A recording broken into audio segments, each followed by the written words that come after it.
10 biktima, 3 letra, BTK, ibig sabihin, bind, torture, kill. Ito ang mismo binansag sa kanya sarili na isang serial killer na gasik ng lagim sa Wichita, Kansas, sa US. Noong araw, 3 dekada niya nangyayari ito, pare.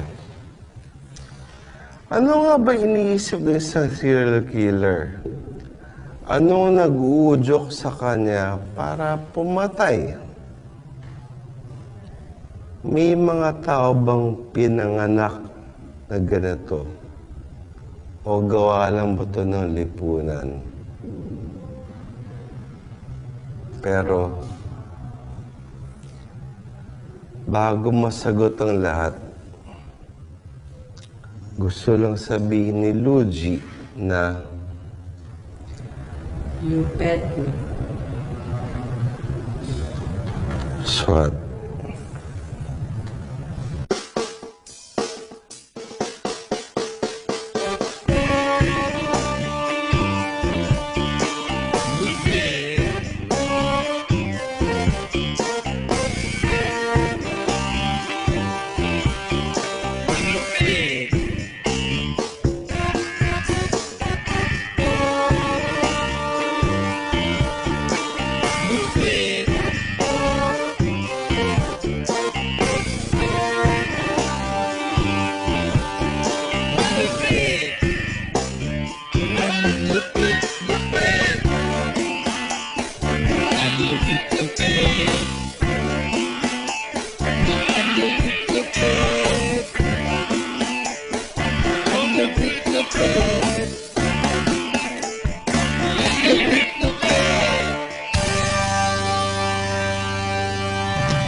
Wichita, Kansas, Estados Unidos.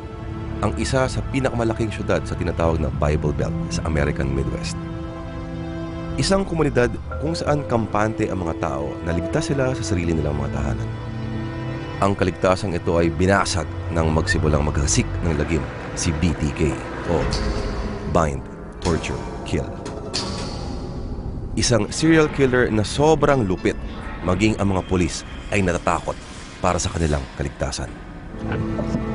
Unang tumira dito si BTK noong 1974. Hindi ito makakalimutan ng Chief of Police noon na si Richard Lamunion.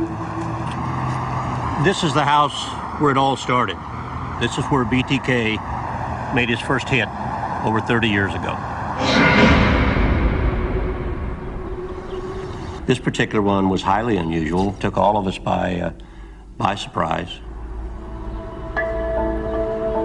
Ito ang tahanan ng pamilyang Otero, nakalilipat pa lamang noon sa Wichita. Isang Air Force veteran ang padre de pamilyang si Joseph at factory worker naman na asawa si Julie.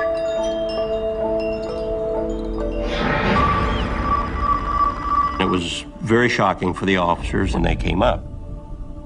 They found the parents face down in their own bedroom, fully clothed, obviously strangled, bags over their head.